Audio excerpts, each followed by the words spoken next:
தன்னுடைய அப்பனுக்கு பிறகு தான் வரலாம் என்று கனவு கண்டார். நான் சொல்லுகிறேன், பேரனுக்கு சொத்தை உரிமை கொண்டலாமே தவிர தமிழ்நாட்டை பொறுத்தவரையிலும் தமிழ்நாட்டு மக்கள் தான் முடிவு செய்வார்களே தவிர எவராலும் முடிவு செய்ய முடியாது என்பதை தமிழ்நாடு வரலாறு இன்றைக்கு படைத்திருக்கிறது என்பதை நான் இந்த நேரத்தில் தெரிவித்துக் கொள்கிறேன். ஆகிய ஆசை உங்களுக்கு இருக்கலாம். சொத்திற்கு பேரனுக்கு அந்த சொத்தின் மீது, தாத்தாவின் சொத்தின் மீது ஆசை இருக்கலாம். ஆனால் மீண்டும் தாத்தாவை போல வரலாம் என்பது தமிழ்நாட்டில் இருக்கிற மக்கள் தான் முடிவு செய்ய வேண்டுமே தவிர என்றைக்கும் நீங்கள் தமிழ்நாட்டில் கால் வைக்க முடியாது, வெற்றி பெற முடியாது என்ற வரலாற்றை தான் தமிழ்நாடு இன்றைக்கு நினைத்துக் கொண்டிருக்கிறது என்பதை நான் இந்த நேரத்தில் தெரிவித்துக் கொள்கிறேன். நம்முடைய தலைவர் இருக்கும் வரை, அவர் என்றைக்கு இருக்கிறாரோ அதுவரையிலும் தமிழ்நாடு அவருடைய முதலமைச்சர் அறையிலே அமர்வதை யாராலும் தடுக்க முடியாது. இதைத்தான் சொல்கிற போது சொன்னார்கள், புரட்சித் தலைவர் பொறுப்பேற்கிற போது 100 நாட்கள் ஓடாது என்று சொன்னார்கள். 100 நாட்கள் மட்டுமல்ல, அவருடைய ஆட்சியை பொறுத்தவரையிலும் அவர் உயிரோடு தமிழ்நாட்டின் நிரந்தர முதலமைச்சர் வரலாற்றை படைத்தார். அதே போலதான் புரட்சித் தலைவர் அம்மாவும் உயிரோடு இருக்கும் வரையும் அவர்தான் தமிழ்நாட்டின் முதலமைச்சராக பவனி வந்தார்கள்.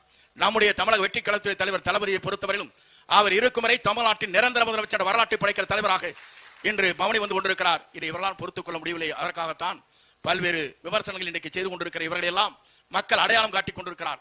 அது மட்டுமல்ல, பெண்களை இழிவுபடுத்துவது என்பது ஏற்றுக்கொள்ள முடியாத ஒன்று.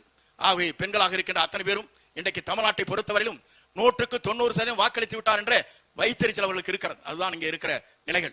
இளைஞர்களும் பெண்களும் இன்றைக்கு நம்முடைய தமிழ்நாட்டுடைய முதலமைச்சரை பொறுத்தவரையிலும் இவர்தான் தமிழ்நாட்டுக்கு தகுதியான முதலமைச்சர் என்ற முறையிலே தேர்வு செய்யப்பட்டிருக்கிறார் என்பதை நாடே அறிந்து கொண்டிருக்கிறது.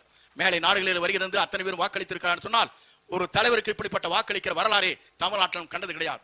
அதைத்தான் இங்கே பார்க்கின்ற போது நாம் அத்தனை பேரும் எண்ணி பார்க்கிறோம். இந்திய நாட்டின் வரலாற்றில், தமிழகத்தின் வரலாற்றில் ஒரு மிராக்கல் என்று சொல்வார்களே, அதே போல தமிழ்நாடு உருவாகி இருக்கிறது என்பதை இவர்களால் பொறுத்துக் கொள்ள முடியவில்லை.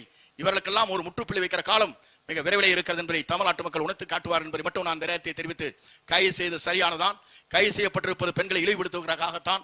ஆகிய மக்கள் அத்தனை பேரும் கூர்ந்து கவனித்துக் கொண்டிருக்கிறார்கள். இது போன்ற தவறுகளை எவரும் செய்துவிடக் கூடாது என்பதுதான் மக்கள் உள்ளங்களில் நிறைந்திருக்கிறது என்பதை நான் இந்த நேரத்திலே கோடிட்டு காட்டி, இங்கே வருகின்றிருக்கிற சட்டமன்ற அமைச்சர் பெருமக்கள், சட்டமன்ற உறுப்பினர்கள், இங்கே வருகின்றிருக்கிற அத்தனை பேரும் ஆற்றல் மிக்க சக்திகளாக நீங்கள் விளங்கிக் கொண்டிருக்கிறீர்கள்.